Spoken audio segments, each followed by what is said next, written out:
Chilling tales for dark nights.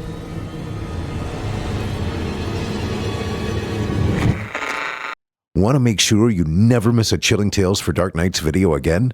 Be sure to subscribe and hit that bell to turn on notifications.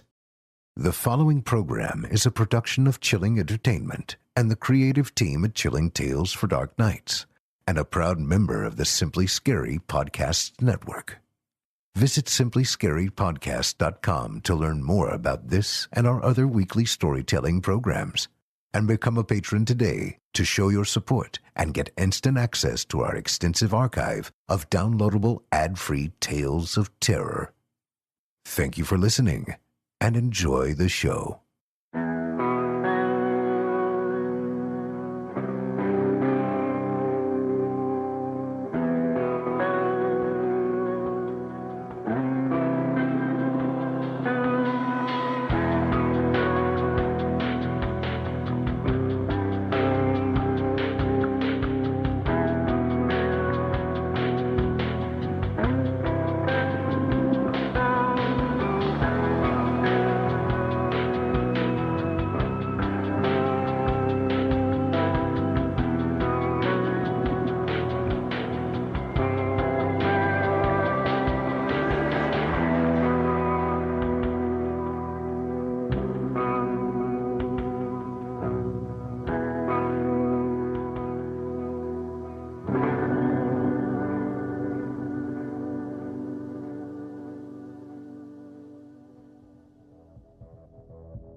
Disclaimer.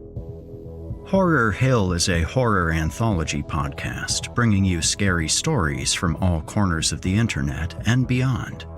As such, certain stories include content that some listeners might find offensive.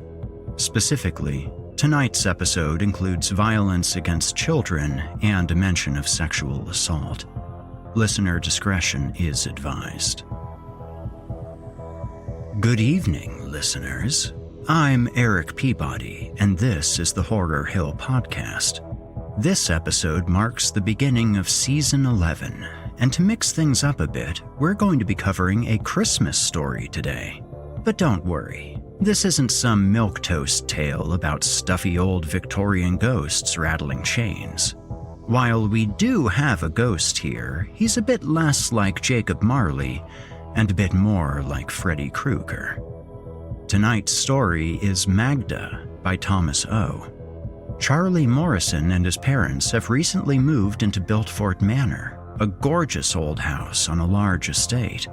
One of the more unique aspects of this property is the row of Christmas trees extending out to the main roadway, one planted every year since 1901. After living there a while, Charlie notices one tree is missing and desperately wishes to know what happened to it. Unbeknownst to Charlie, something has heard his wish, and that Christmas Eve sends someone to show him. You're listening to the standard edition of this program. If you'd like to help support Horror Hill and also remove these pesky ads, head to chillingtalesfordarknights.com and click Patrons in the upper menu to sign up today. You'll get instant access to hundreds of ad-free stories, and we can scale back some of our less savory means of generating money for the show. By the way, you wouldn't happen to still have all of your organs, would you?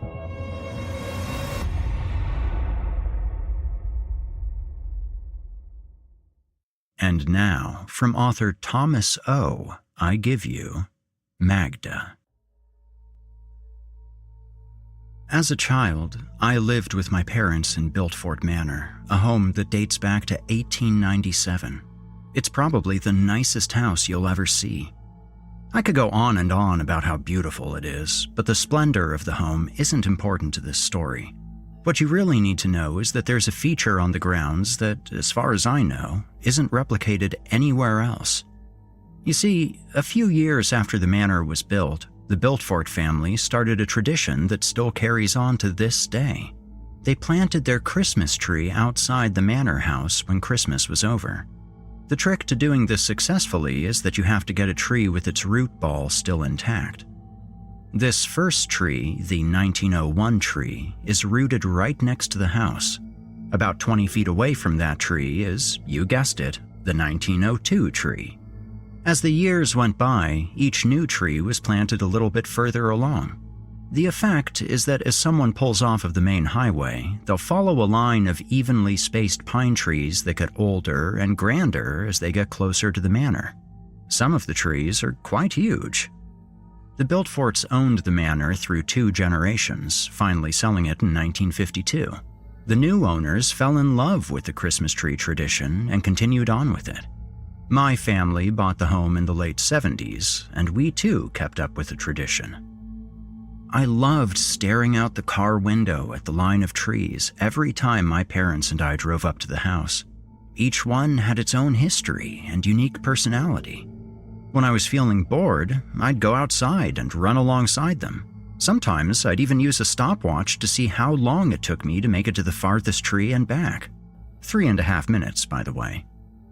It was during one of those runs that I first noticed something was amiss. There was an extra large gap between 2 of the trees. It was as if another tree should have been between them, but wasn't. Most people probably wouldn't have given a second thought to the apparently missing tree, but to me, it was a mystery in my very own front yard, and I dwelled on it all day long, wondering what possibly could have happened to it. Fueled by my curiosity, I counted the number of trees between the house and the missing pine. I got 57, which meant that 1958 was the one that was unaccounted for. I pointed it out to my father later that evening. He took a walk with me before sunset and confirmed that, yes, a tree did, in fact, appear to be absent. I wonder what happened to it, I said as I stood in the exact spot where it should have been. I don't know, champ. Maybe it got sick and died. I laughed at that. Trees don't get sick. Sure they do. Lots of things can make a tree sick. Or maybe it even got hit by lightning. Well, I want to know for sure, I demanded. At that same moment, I felt a sudden chill pass through my body. It started at my feet and worked its way up. I shuddered, not knowing why I was doing so. My father didn't seem to notice. I don't think we'll ever know for sure, Charlie. Sometimes that's just how it is. The sun was starting to set, so together we walked back to the manor house. The mystery bothered me for months, right up until Christmas Eve, when the dead man came to visit me. And that's where this story really begins. It was late, several hours after my parents and I had enjoyed our Christmas Eve feast. I was trying to fall asleep when I noticed, by the pale green light of my digital clock, that someone was standing at the foot of my bed. I had no idea how he'd gotten inside. My heart nearly tore out of my chest. I feigned sleep and hoped that the man wouldn't hurt me, but he wasn't deceived. "You can get out of bed," he said with a drawl. My eyes peeked open, but my body didn't move. "Get up!" he insisted as he violently pulled my comforter from the bed with his dirty hands. I sat up shakily, all while planning to run off to my parents' bedroom once the opportunity presented itself. "Don't think about going running to your parents now," the man said. He wasn't very tall, but his dark, stabbing eyes peered past his greasy, long hair and made him more menacing than any giant could have been. "Yeah, that's right. I'm in your head. I know exactly what you're thinking." He grabbed my shirt and lifted me to my feet. "What do you want for Christmas?" he asked. Fear drove away my ability to speak. "Fine, don't tell me," the man said with a laugh. "I already know what you asked for." I reflexively ran through my Christmas list in my mind. An Atari, a basketball, a racetrack. "Boy, you ain't getting an Atari from me," he twanged. "But you want to know about that missing Christmas tree out front, don't you?" Still holding onto my shirt, the man walked me out of the room. He didn't even flinch as I screamed out for my parents. They didn't respond, which didn't seem to surprise him at all. I later figured out that he'd used some sort of charm to keep them asleep, though I know they would have fought tooth and nail to save me if they could have. We made it outside to the front of the manor, where an unfamiliar car was parked. I can't tell you the make or model, but it was a shiny white muscle car straight from the 1970s. He left me standing there as he went around to the driver's side and stepped in. He looked over at me through the side window. "Get in," he demanded. The passenger door opened on its own. I shook my head slowly as I backed away. Only a minute earlier, I'd been resting snugly in my bed, yet there I stood in the cold outdoors being given directions by a psychopath. Everything was happening so fast. "Boy," the man drawled, "if I have to get back out of this car to collect you, I'm going to cut your fucking tongue out." I took another step backwards and slipped on slush and gravel, landing square on my ass. I heard his door open as I stood up and tried to run, but in only a few seconds, he was upon me. He reached into his waistband and pulled out a switchblade that opened with a single fluid movement. "Now you've pissed me off, kid," he said as he jammed his fingers into my mouth and pinched my tongue. I shook my head ferociously, trying to free myself. He made a fist with his other hand and punched the side of my head. "I'm just gonna keep clocking you if you don't relax," he spat out. I was stunned into obedience. The man pinched his fingers down hard and pulled my tongue out past my lips, further than I ever realized it could extend. The knife glinted in the moonlight as he raised it up and started slicing into the side of my exposed tongue like it was a piece of veal. If you've ever bitten your tongue before, multiply that pain by 1,000 and you'll know how I felt in that moment. Just as I thought I was about to lose my tongue forever, the man stopped mid-slice and threw the knife to the ground in anger. It sizzled as it landed in the snow. "God damn it!" he screamed. "Just look at what you made me do!" The blood ran freely from my mouth. The man reached into his back pocket and threw an oily rag at my face. "Clean yourself up." It was clear the man had lost control and was regretting it. I ran a trembling finger up to the incision on my tongue. Considering how much it hurt, I was surprised to find that my tongue was still mostly attached. The man walked back to the car and let himself in. He didn't have to say another word. He just stared at me with a venomous glare that dared me to take another step away. I obediently stepped inside and closed the passenger side door. The low rumble of the idling engine suddenly became much louder. I heard the dirt and gravel kick out from underneath the rear tires as I was pushed back into the seat by the force of the car accelerating. "Don't be getting blood on my upholstery," the man said as he stared straight ahead. "Fuck you, asshole," I shot back defiantly as the tears from my eyes ran down and mixed with the blood from my mouth.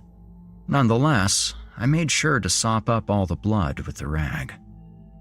The car vibrated as a thick fog enveloped us, and the road that we'd been driving on began to slowly transform from a modern asphalt highway into a ruddy byway that I didn't recognize.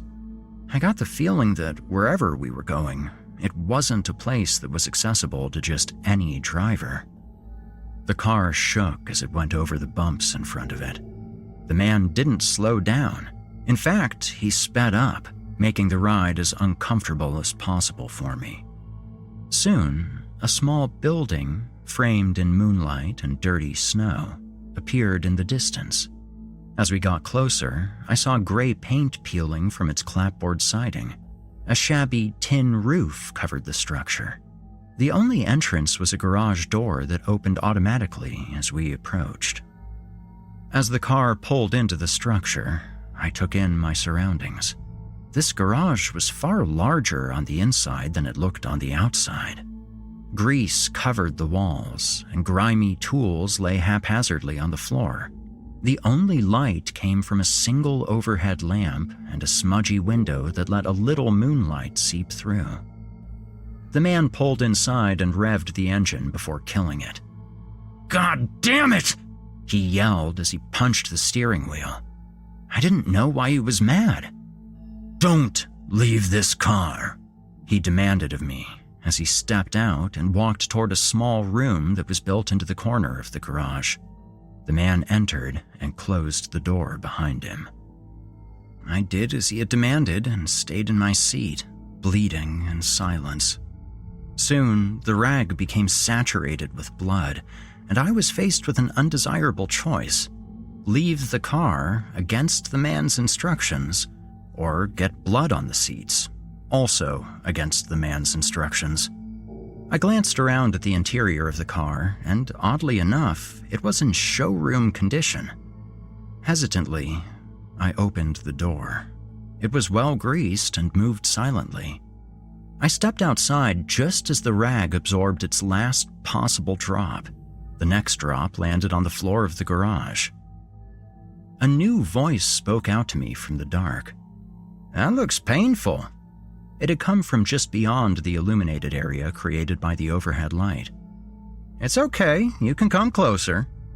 The new voice was far less aggressive than the voice of the man who'd cut my tongue.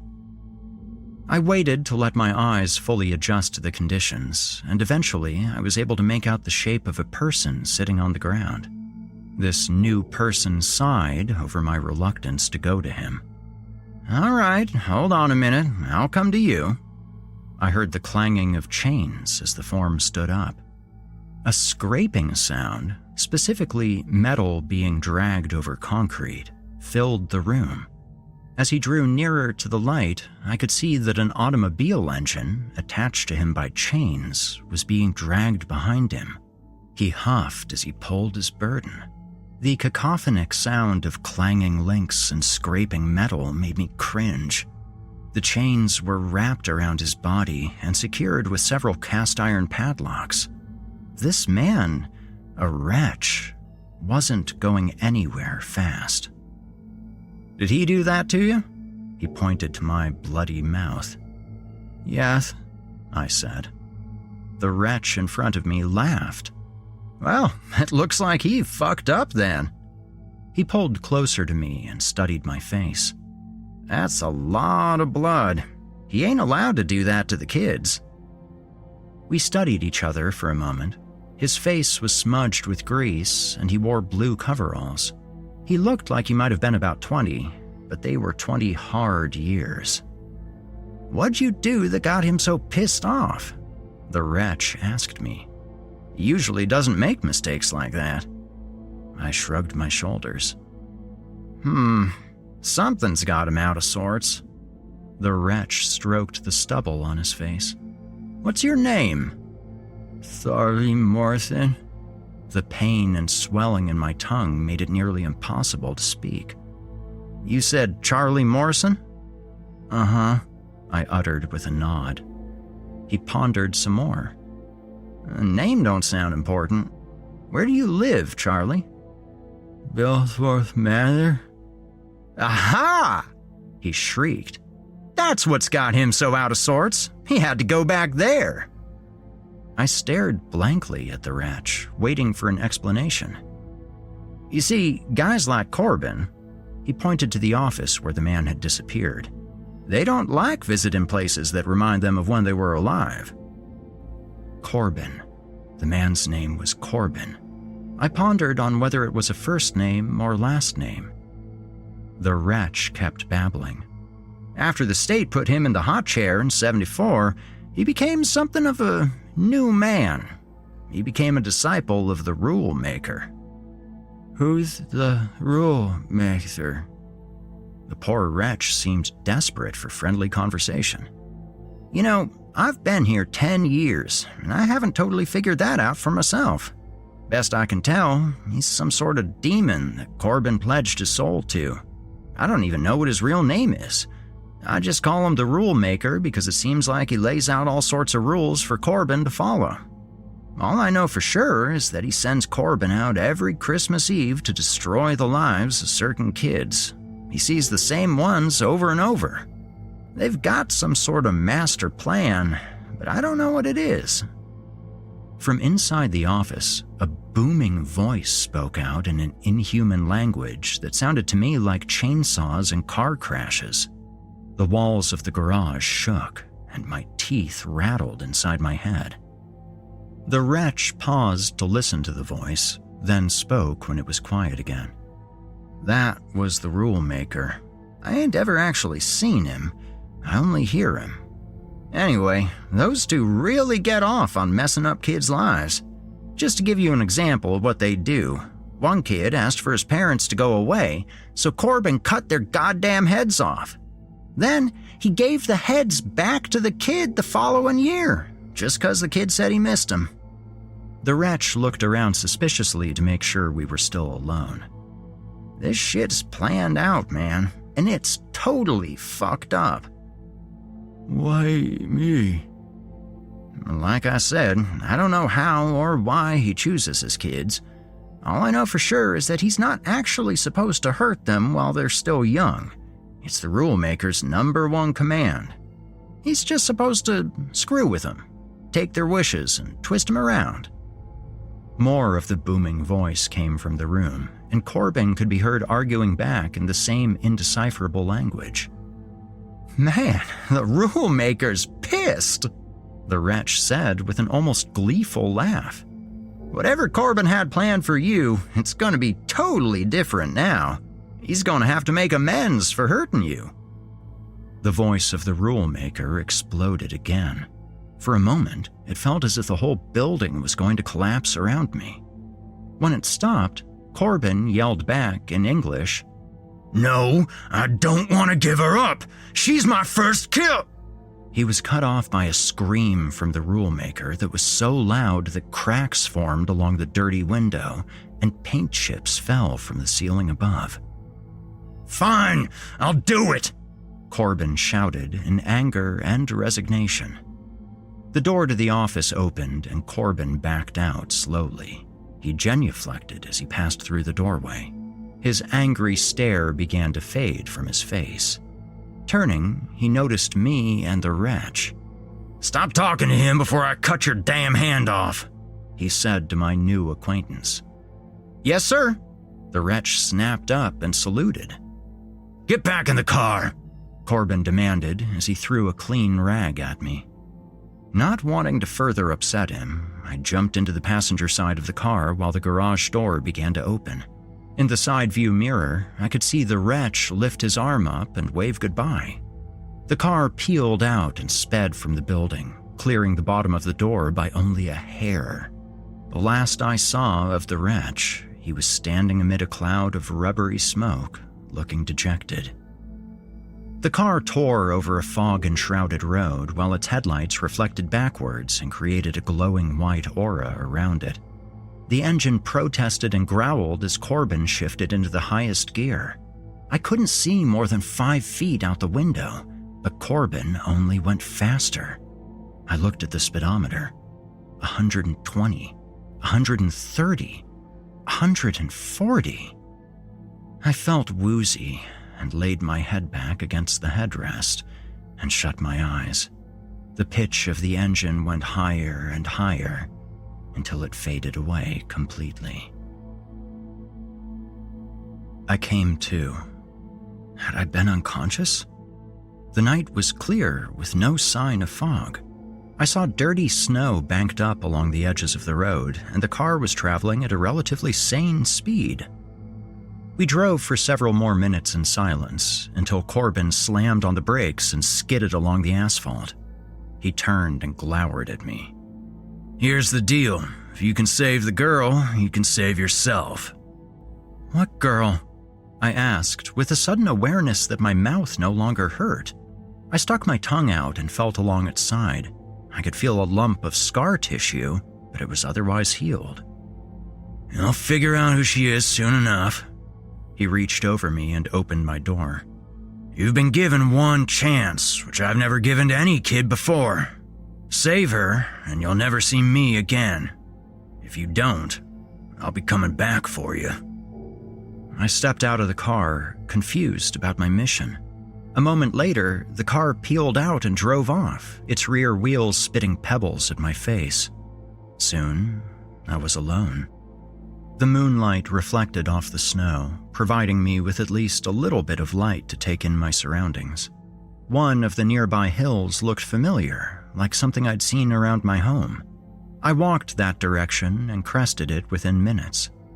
From the peak, I found myself looking down on Biltford Manor, yet something seemed different about it. The cars parked in the manor's roundabout driveway didn't belong to my family. They were older-style cars that I didn't recognize. As I trudged through the slushy snow and drew closer, small details came into view that confirmed that something wasn't quite right. The curtains and the windows were the wrong color. Plants and hedges were different, and the Christmas trees, the ones that were all in a magnificent line, seemed to be smaller from when I'd last seen them. The front door opened, and a well-dressed couple emerged onto the front stoop.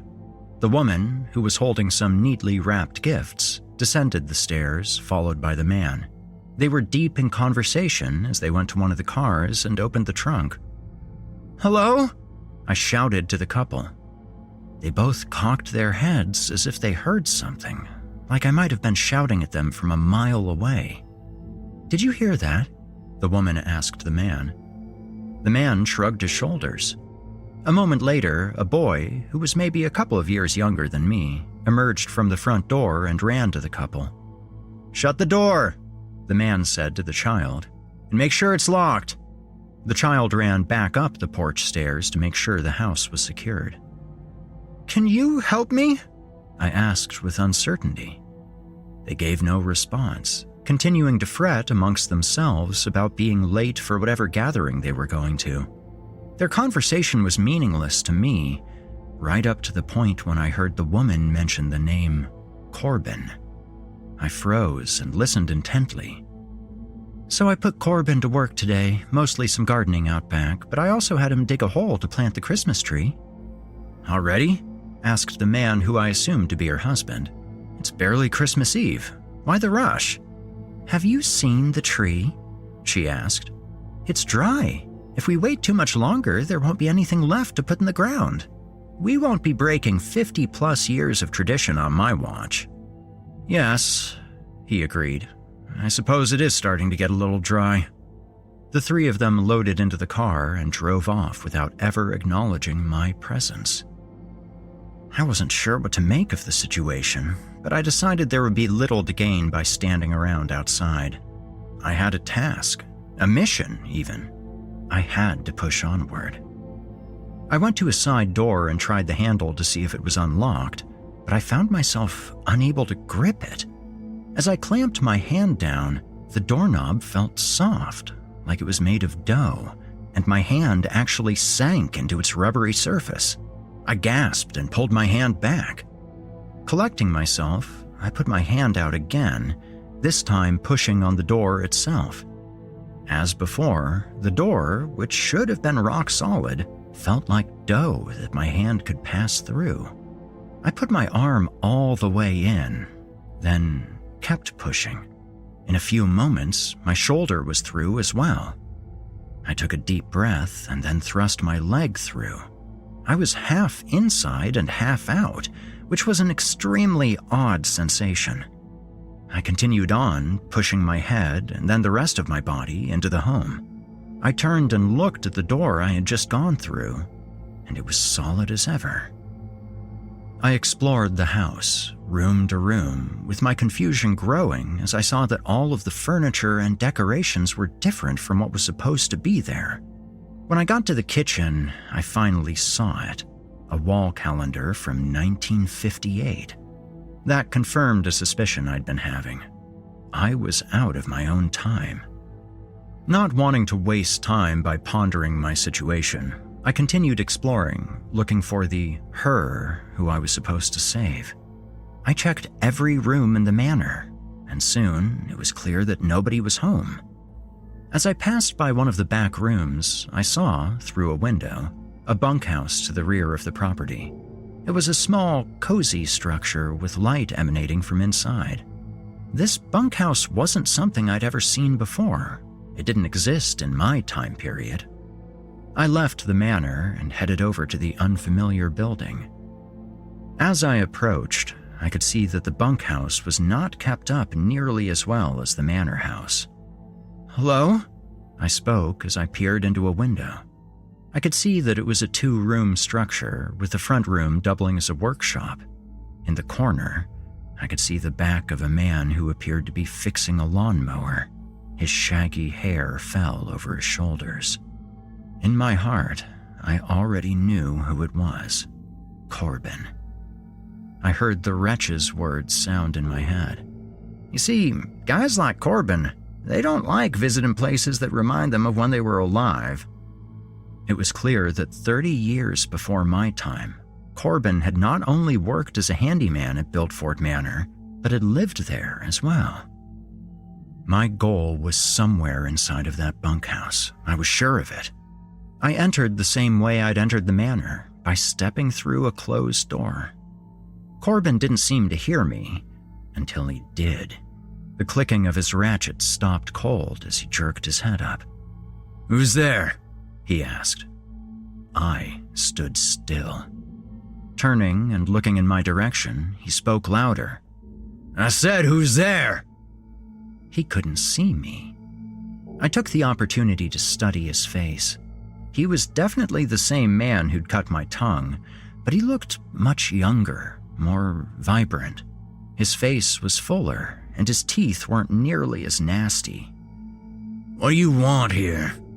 He spoke in my direction, but his gaze fell somewhat to my left. He fetched a pack of cigarettes from the tabletop next to him and took a moment to light one. "You're the one who brought me here," I said. He cocked his head, but it was obvious that he couldn't make out what I was saying. I must have sounded like a fly or a gnat to him. A light thumping sound came from the back room. Corbin instantly decided there was nothing of interest in front of him and shouted behind him, "Damn it, girl, you best not be making noise!" He walked to the bedroom door and kicked it open. Inside, I could see a girl sitting on the floor. She was chained to the bedpost, and she looked miserable in a ratty gray dress and old slippers. I guessed she was probably about 12 or 13 years old. The girl shivered in fright. It was her, the one I was expected to save. Corbin reared back and slapped her. "I said shut up!" He screamed as the poor thing winced in pain. Without another word, he walked out, slamming the door shut behind him.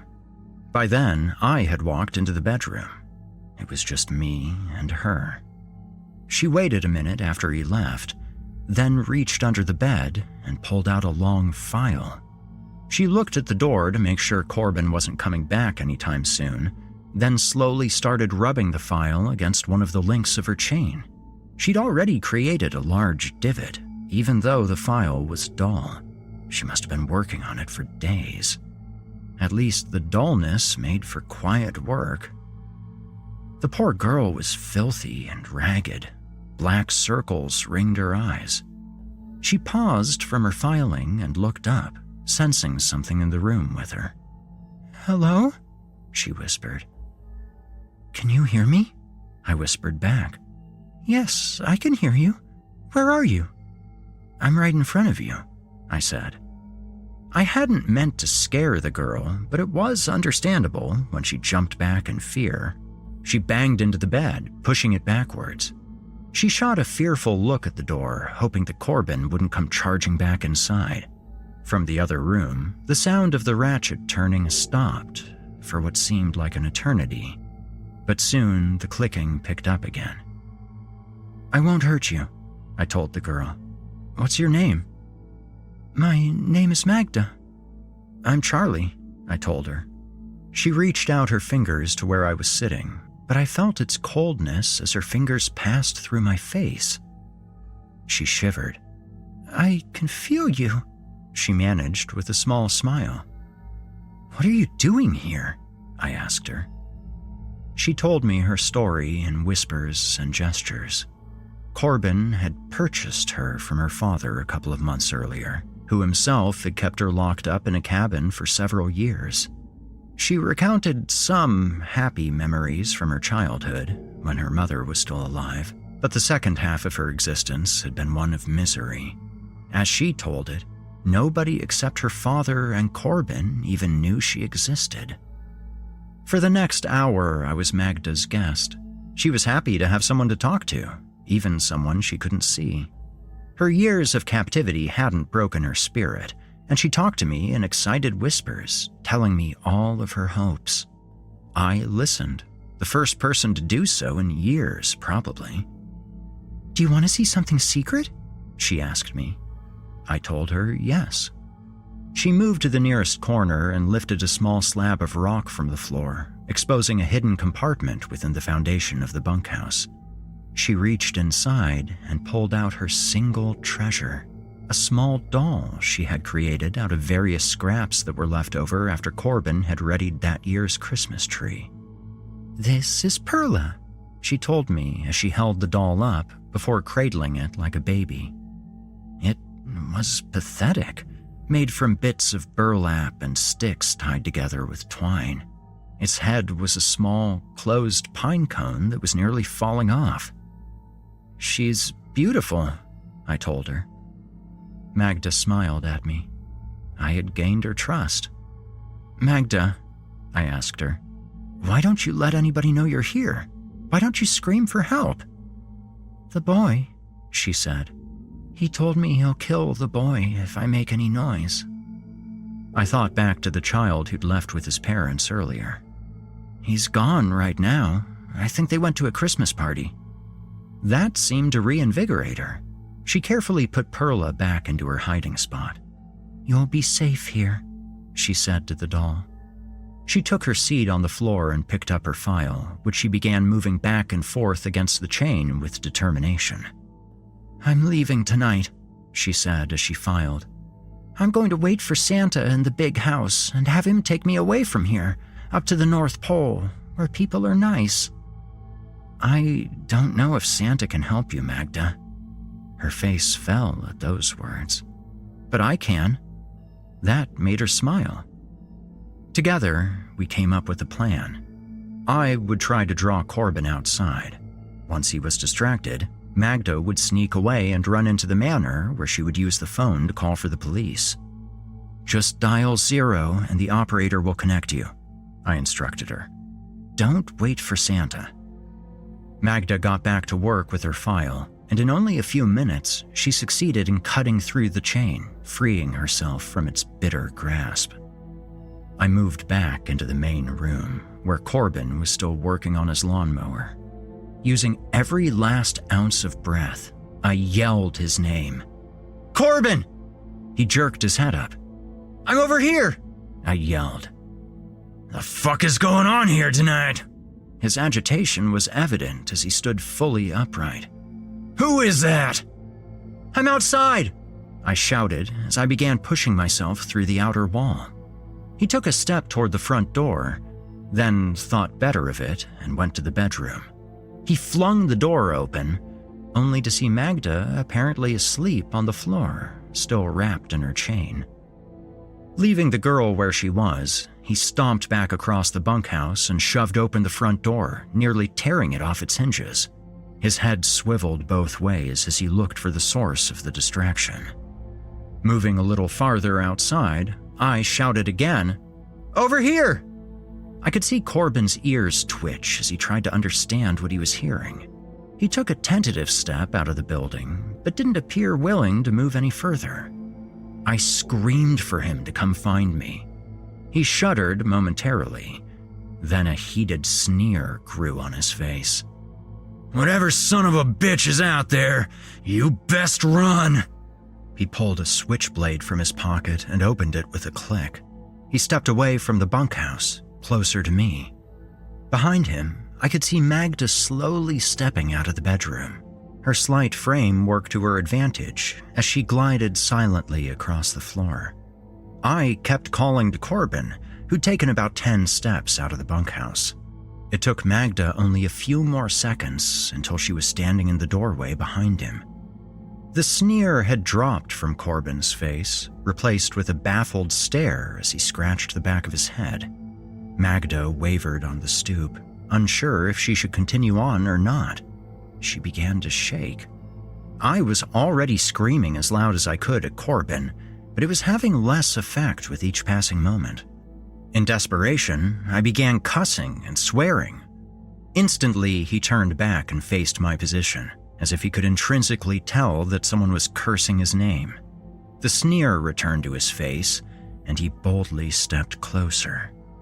Magda took the opportunity and left the bunkhouse, and with feathery footsteps, she moved toward the manor.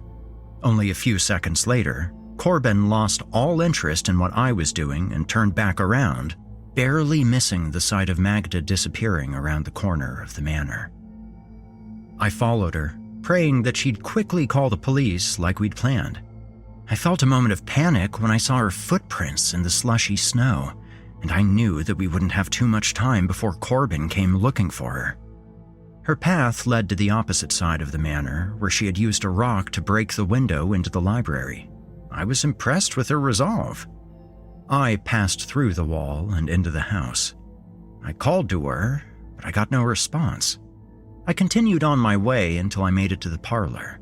The Christmas tree was aglow with lights and bulbs and garland. Beautiful gifts were wrapped at its base, and kneeling in front of it was Magda. "Isn't it beautiful?" she asked as I entered.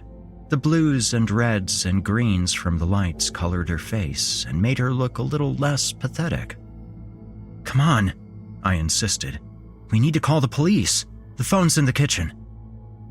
Magda looked at the fireplace. "Santa will be here any minute, and he'll save us both." "No, he won't. Santa's not coming." "My mama told me all about him. I already made a wish for him to take me away." I noticed movement in the darkness outside the window. "Magda, we don't have much time." Emerging from the shadows, I could see Corbin's outline coming toward the house. He was following the path in the snow that had been created minutes earlier by Magda. "Hurry!" I yelled at her. Magda shot up, and any fantasies she had about Santa taking her away were momentarily put aside. "What do I do?" she asked in a panic. "The kitchen! Go to the phone!" Magda followed my voice as I led her to the kitchen. At that same moment, we heard Corbin kicking in the library glass, making the hole in the window big enough for him to climb through. Magda found the phone along the wall. "I've never used one before." It was a rotary phone, which I was vaguely familiar with. "Put your finger in the 0 hole and spin the dial." She did as I told her and put the handset to her face. "I hear it ringing." The sound of Corbin stomping around echoed through the halls as he tromped through the house. Where you at, you little bitch? "There's no time!" Magda shrieked as she dropped the handset and ran toward the parlor. The sound of the phone hitting the floor attracted Corbin, who entered the kitchen from the south door as Magda left through the other side. I followed Magda down the hallway. "Hide!" I shouted to her. "I'll try to distract him." I ran back toward Corbin and screamed at him, trying to draw him upstairs, but he paid no attention, blasting right past me in his search. I followed him into the parlor, where we both scanned the room for Magda. She was hiding. Without saying a word, Corbin walked up to a set of floor-length curtains that covered one of the large windows. He pushed each one aside with his sinewy arms, but failed to find her. He looked under the table and behind the Christmas tree. Getting annoyed, he tried to coax Magda out. Now, come on, girl. Get yourself out here and I won't hurt you. There was no movement. Corbin scanned the room. Across from him, there was a second set of billowy curtains with a slight bulge in the middle, one that might be hiding a person. He stomped over, pulled his arm back, and punched the bulge square in the middle, only to have his hand connect with something too solid to be human. Damn it! He screamed as he shook his hand back and forth in pain. He moved the curtain aside to see what he'd hit, and found a large ceramic Santa that had been placed in the window. He pushed it to the floor in anger and kicked it. Behind Corbin, there was a large set of cabinets.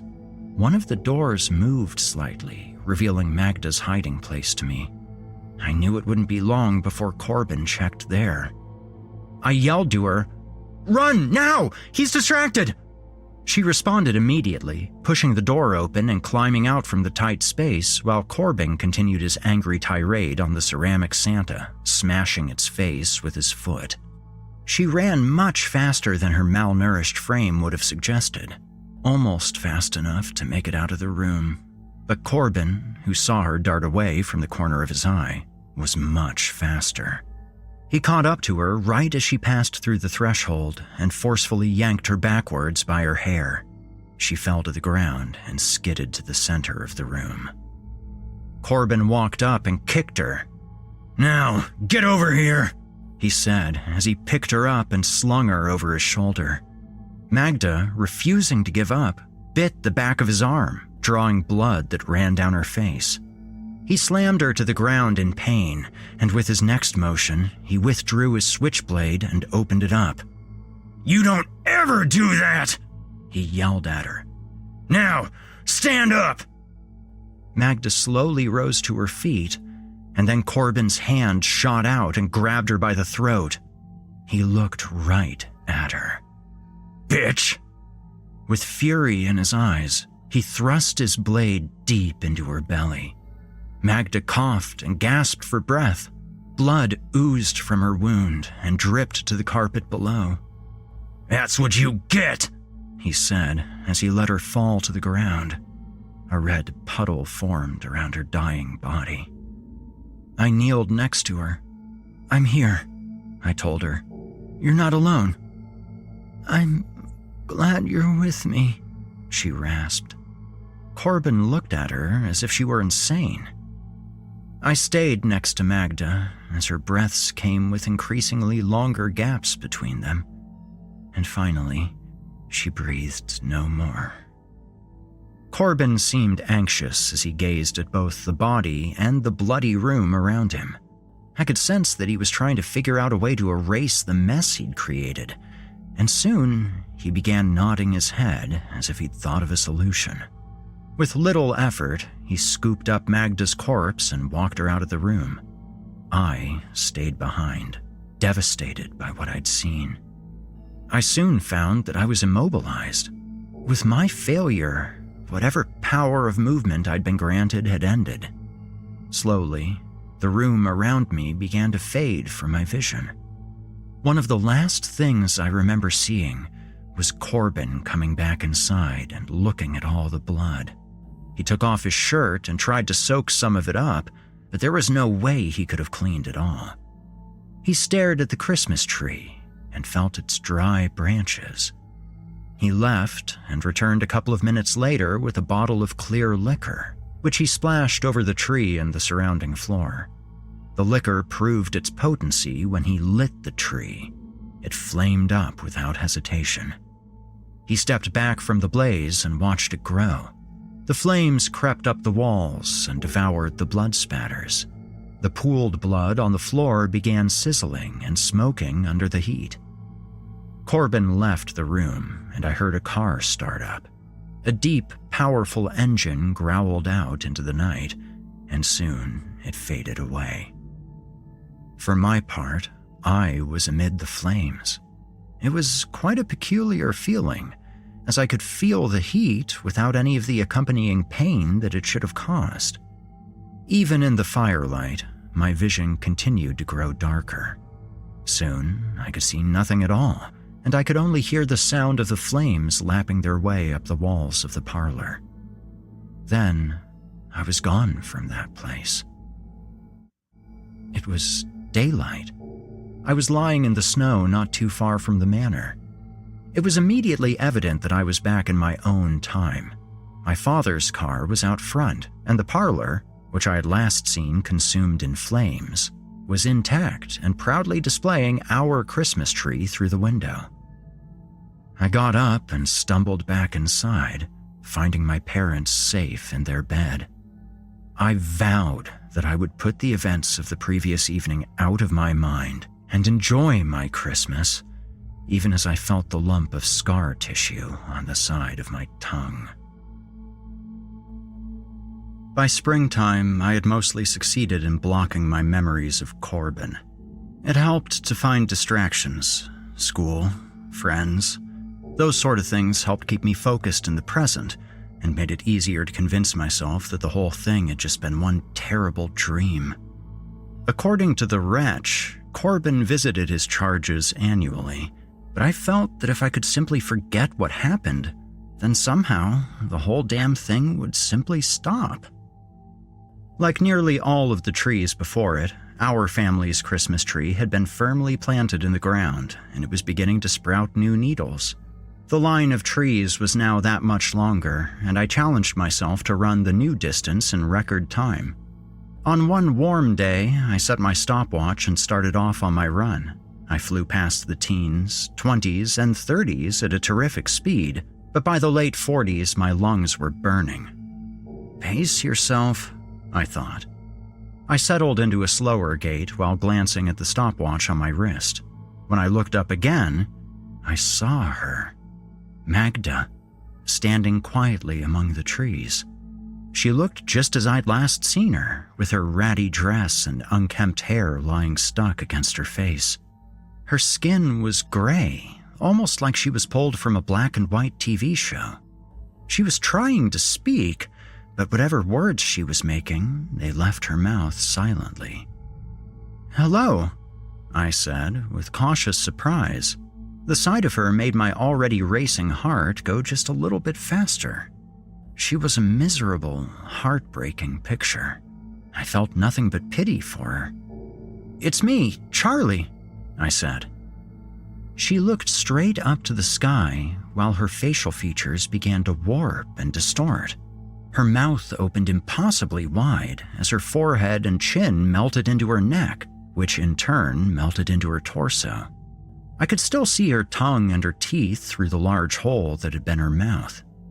As she continued to sink into the earth, her whole body turned into black tar, and after a few more moments of me staring in awe, the tar absorbed completely into the earth, leaving a dead spot on the grass. So much for trying to forget about Christmas. I fell back onto the ground, no longer concerned about setting a new personal record. Images flitted through my mind. I saw Magda in her worn dress, holding onto Perla. I saw Corbin angrily gripping his steering wheel while he sped along his ethereal highway. Later that day, I walked behind the manor to the spot where the bunkhouse had once been. It was far enough from the main house that the gardeners felt little need to maintain it full time, and it had reverted to a mostly natural state. I walked among the bushes and sedges that grew there. I had never noticed, but much of the bunkhouse's cement foundation was still in place. It had been broken up and parts of it had been carried away, but if one knew what to look for, the building's footprint was still visible under a tangle of vines and low-slung branches. Pushing through the growth, I walked to where the bedroom once was. I scanned the ground, looking for... There it was, the small hole in the foundation where Magda had hidden Perla. It was still covered by a slab of cement. I knelt down and brushed the dirt from around the slab, then lifted it carefully. A breath of dust escaped from the opening. After a cautious pause, I reached into the darkness. My hand brushed up against a scrap of material, which I grasped and pulled out. I looked at what was in my hands. Perla hadn't aged well, though it was still recognizable as the doll Magda had created. I held it carefully to prevent it from falling apart. Once I had obtained Magda's treasure, I had no real idea of what to do with it. The existence of Perla essentially confirmed that my adventures with Magda and Corbin hadn't been some sort of dream, which set me in a mild panic for the remainder of the day. That night, I ended up storing the doll in the top drawer of my dresser, which is where it stayed, until the next time I saw Magda, that is. It was probably a couple of months later when her specter showed up in my bedroom. I'd been asleep when a bitter cold wind woke me. I cursed at the open window and pulled the blanket up high to my chin when I saw her. Just like the time before, she was grayish in hue. Moonlight filtered in and lit my room just enough to see her. Her mouth opened and closed, though the only thing I could hear was the rustling of the leaves outside. Slowly, she lifted a finger to my top dresser drawer and pointed. "What do you want me to do?" I asked her. She continued pointing at the dresser until little bits of her started falling off. Her finger detached and hit the floor, where it disappeared in a smoky mist. The rest of her arm broke into pieces and followed suit. Then her head simply rolled off and hit the ground. It, too, disappeared. The rest of her deteriorated in the same manner, and soon there was nothing left. I took to carrying Perla in my pocket wherever I went. It was bulky and uncomfortable, but it seemed like Magda had gone out of her way to send a message to me, though I wasn't sure exactly what it was. Still, I felt that it would be wise to keep Perla close. Many times I contemplated telling my mother and father about what had happened. They were very devoted parents, but I had the fundamental understanding that there was really nothing they could do for me, even if they had believed my story, which they wouldn't have.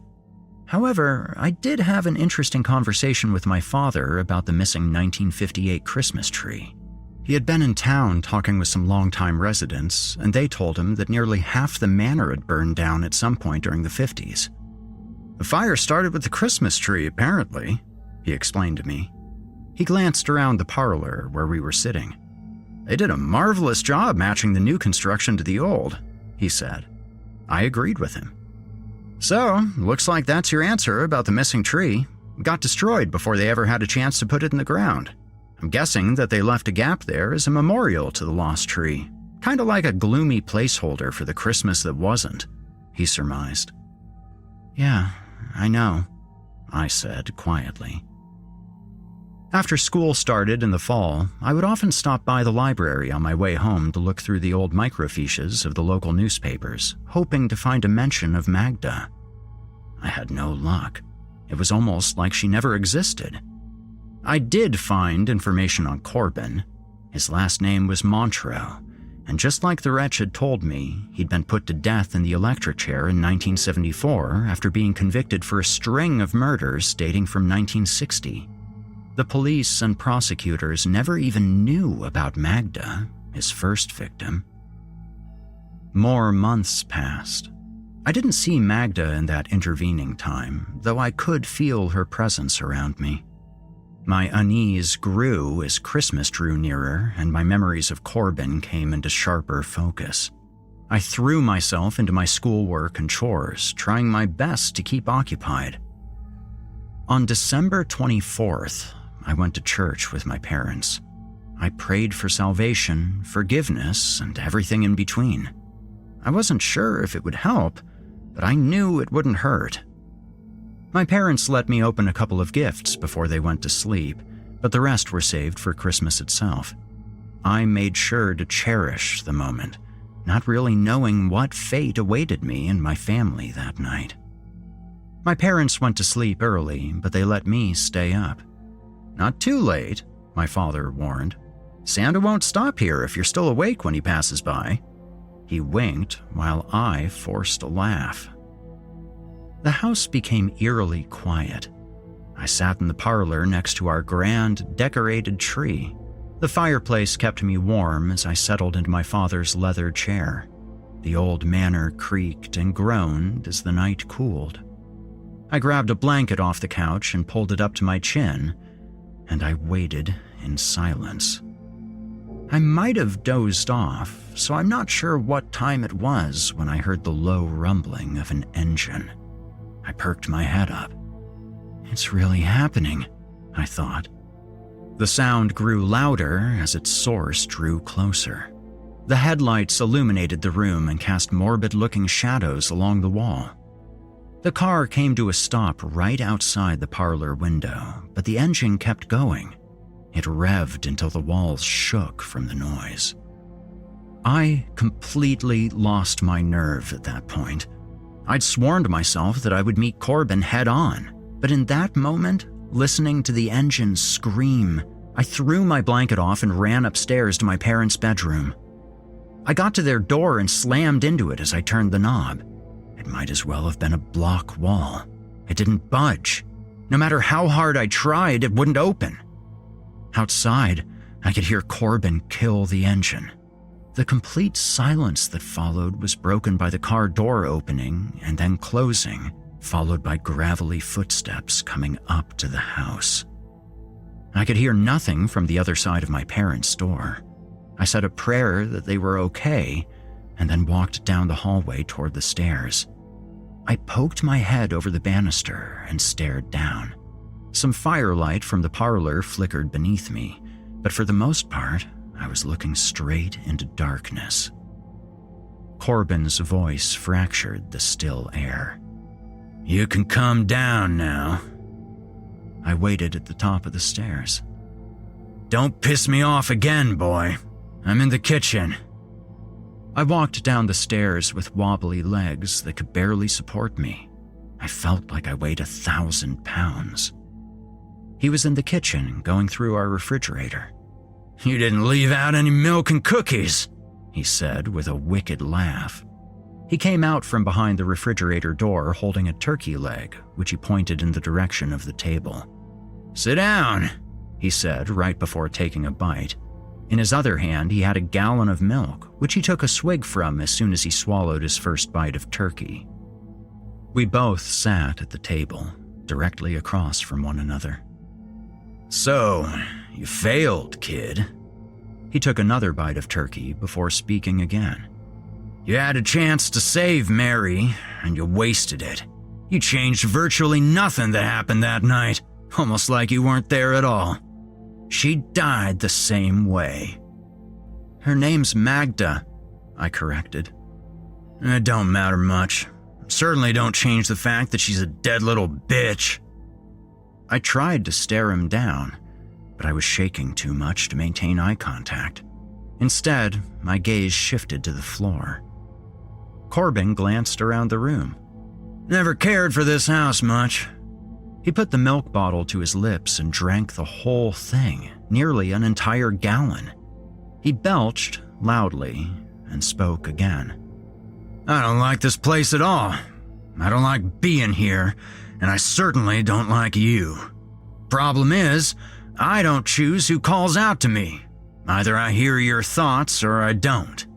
And if I hear you, you're basically fucked." Corbin dropped the turkey leg to the floor and pulled a cigarette out of his shirt pocket. A flame came from his finger and lit it. He took a long drag and continued. "I don't fancy coming back here year after year, but as long as you're alive, I gotta do it.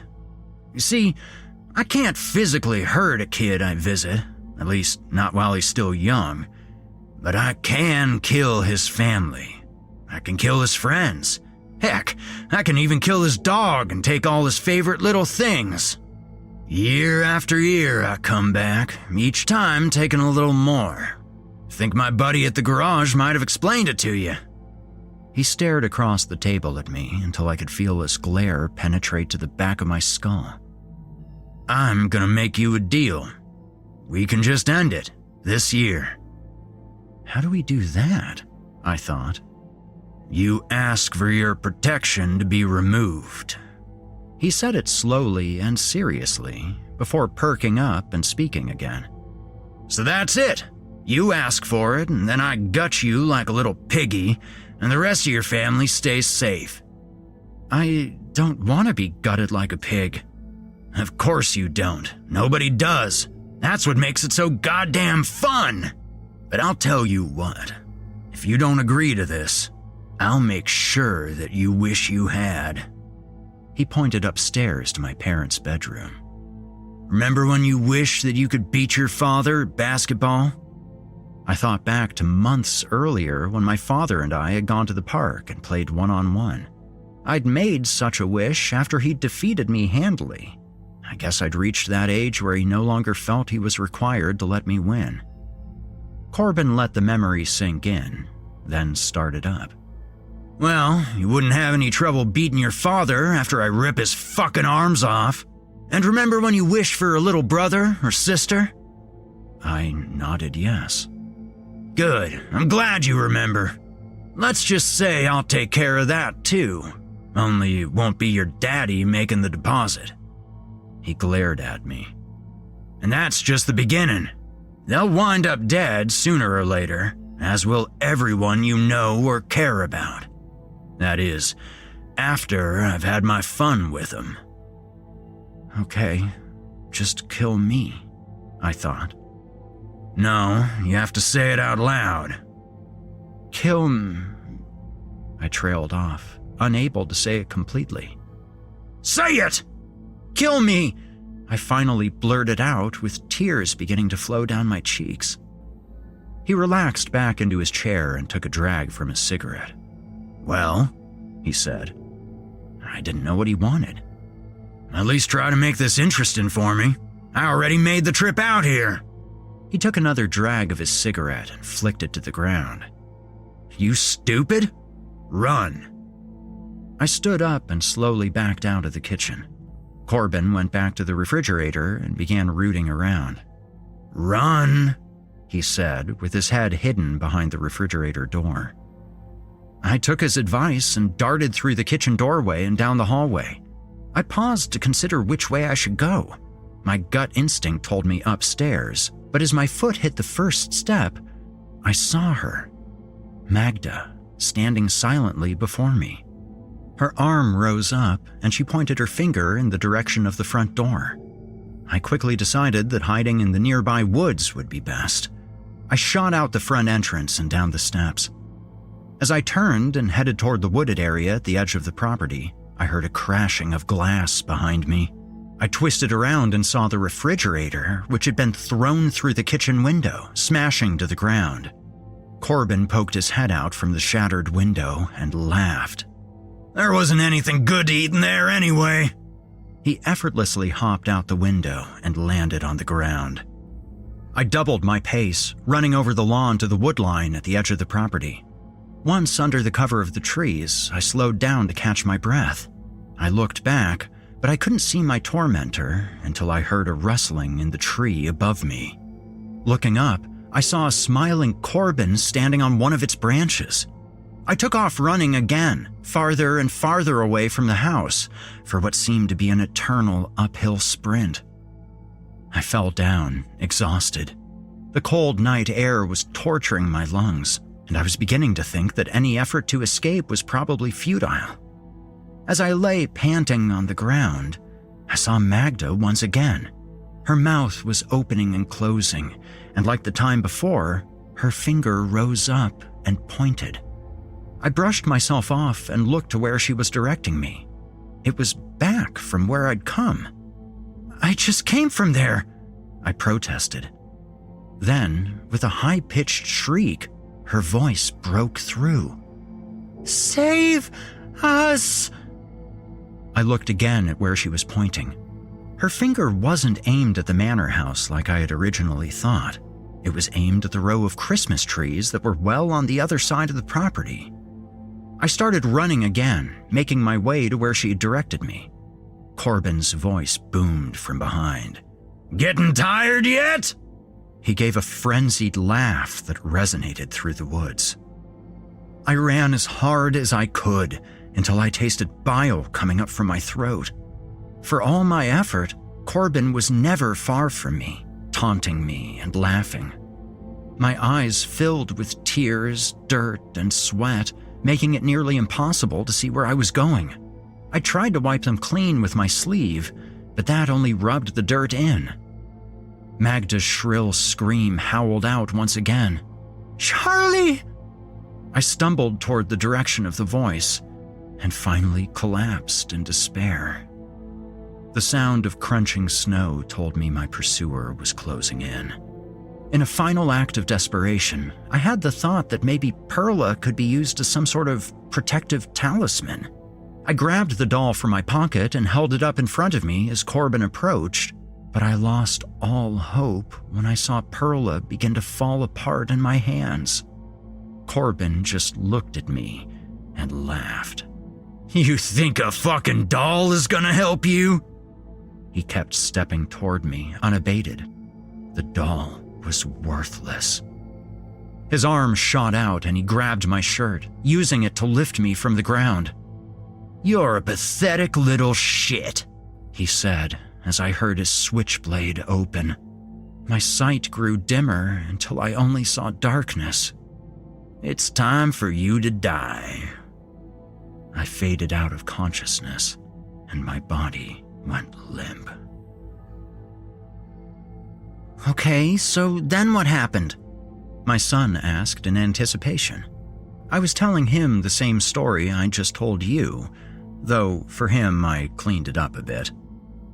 Well, I'm not sure exactly, I responded. What do you mean you're not sure? Where did that man Corbin go? I looked at my son's face, which was lit by the few remnants of dusky sunlight that filtered through the window of my study. I could see his brow furrow as he tried to make sense of what he just heard. He was just about the same age I was when Corbin first came to me. He looked out the window to the grounds of Biltfort Manor. Our second-floor vantage point gave us a spectacular view. I don't know where he went exactly. I guess he returned to his garage.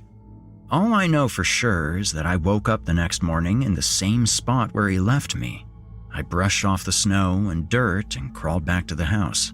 I never saw him or Magda again. And Grandma and Grandpa were okay? Yeah, they were fine. My parents, who'd lived happy lives, passed away naturally many years later. They were never even aware of what had happened. Why didn't he kill you? I'm not really sure. I continued to study my son's face to gauge his reaction to what I was telling him. I didn't want him to get too disturbed by what he was hearing. I suppose it may seem weird that I was telling my young son a real-life horror story on Christmas Eve of all nights, but I had some good reasons. First, it was therapeutic to finally tell someone what had happened all those years ago. He was at the right age where he'd still believe me, but was old enough to rationalize it away if he wanted to. Second, I wanted to make sure that Corbin hadn't ever come to visit him, and judging by how he responded to what I was telling him, he'd never met the man. Finally, I told him the story because he asked me about the 1958 Christmas tree. And to be clear, my son didn't ask me why it was missing, as I had once asked. Instead, he asked why it was so big. I continued with my story. So, that spot where I woke up Christmas morning, the spot that Magda lured me to, can you guess where it was? It was where the 1958 tree is, right? Yup, I said. When I passed out, I dropped Perla in that exact spot. And do you remember what she was made out of? The cogs and wheels in his brain turned. Wasn't her head a pine cone? I nodded yes. That next spring, I noticed a new tree growing. By the time the next Christmas came along, it was already over 10 feet tall. My son, who was much more logical than I ever was, took issue. Trees don't grow that fast, and you didn't even plant it correctly. You just dropped a 30-year-old pine cone in the snow. I know all that, I said in agreement. I can't totally explain it. All I know for sure is that the tree kept growing at a tremendous rate. After a few years, it was as big as the trees that had been there for decades. Now, it's the biggest tree out of all of them, by far. My son scratched his head in contemplation as he looked out the large picture window. The fading sunlight painted the snowy ground gold and silhouetted the Christmas trees against the sky. The fireplace behind us crackled as the festive lights along the eaves turned on automatically, illuminating the house. I bet Magda's buried under that tree, he concluded. I was speechless. What's the expression? Out of the mouths of babes? He was right. Sometimes the truth is so obvious that you can't help but miss it if you're looking too close. You never see the full picture if you spend all your time looking at the individual brush strokes, but all of a sudden, everything made perfect sense. I was almost embarrassed at the fact that I never figured it out for myself. Corbin, after murdering Magda, needed a place to quickly dispose of her body, and what better place than a hole that he'd already started digging and would no longer be needing? "Dad?" my son prodded, bringing me out of my deep thoughts. "I think you're right, son." "Whoa," he said in awe. For 30 years, I'd believed I'd failed Magda, but I finally realized that when I dropped Perla in that exact spot, I'd actually given her spirit the means to make her mark on the world. She was the girl who nobody knew existed, the girl whose entire life was erased without leaving even the slightest mark behind. The tree served as a living grave marker that was grander than anything that could be carved from stone. It was a way for her to be remembered, a way for her to avoid being removed from history completely. The entire time, her spirit had been pushing that tree up towards the heavens. That's why it was so big. I never saved her life, but whatever it was that I managed to do, I somehow saved her soul. I can't say that I completely understand how it worked out this way, but I know in my heart that I'm right. "Should we have moved her to a cemetery?" my son asked, again breaking me out of my thoughts. "No, I think she's happy where she is." I put my hand on his shoulder as we both stared out at Magda's tree. "You know what? I don't think my job's done. We have some time before your mom gets home. Do you want to go down there and put a few ornaments on that tree?"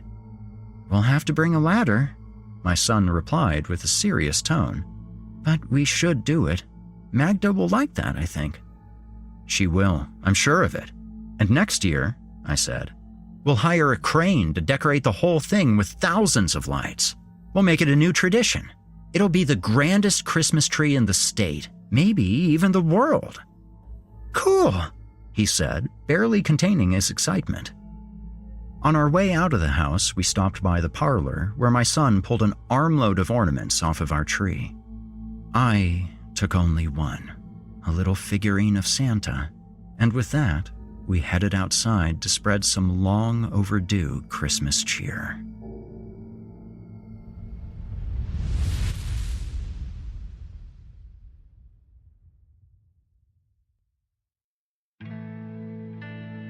You've been listening to Magda by Thomas O. And that, my friends, concludes tonight's episode. I know that A Christmas Tale in July is a little out of place, but it certainly has helped take my mind off of the blistering hot, muggy mess that Western New York is this time of year. After all, why waste time with an otter pop when you can have a good old story about Yuletide child murder? Thank you to Thomas O for his story tonight, and thank you all for joining me. Season 11 of Horror Hill will continue next week at the same day and time, with several stories by a new author to the show, CC Lucky. I hope to see you all there. Until then, my friends, stay spooky. You've been listening to the Horror Hill podcast, a production of Chilling Entertainment and the creative team at Chilling Tales for Dark Nights. Tonight's episode was hosted and narrated by yours truly, Erik Peabody. Original music provided by Erik Peabody and Nikki McSorley. Finalization by Erik Peabody and Craig Groshek. Got a terrifying tale of your own that you'd like performed? Email it to us at natalie@chillingtalesfordarknights.com to have your work considered for future production. Seeing as how we're all living in a technological nightmare of our own devising, I'll ask you to follow Chilling Tales for Dark Nights on social media and upvote, subscribe, and hit the bell notification icon if you're listening to this on YouTube. Not only will you have appeased the dark gods of cyberspace, but you'll be kept in the loop as we prepare more terrifying content. If you'd like access to uninterrupted horror, free of ads and these annoying bookend segments, might I recommend becoming a patron? You'll get access to hundreds of episodes of this show, as well as everything from the other programs in the Chilling Tales for Dark Nights cabal. That means all of Otis Gyri's Scary Stories Told in the Dark, Drew Blood's Dark Tales, Paul J. McSorley's Fear from the Heartland, and more. It's a veritable smorgasbord of horrific delights. As for me personally, I'm on most social media as Viking Guitar or Viking Guitar Productions. I'm always on the lookout for new stories to narrate and new music projects to mix or master. If that's of interest to you, feel free to reach out and we can talk turkey. Also, I will be back next week with more terrifying tales to keep you up all night. If darkness is what you're after, listener, your search is over. Yet, let it be known, you haven't found the darkness. The darkness has found you.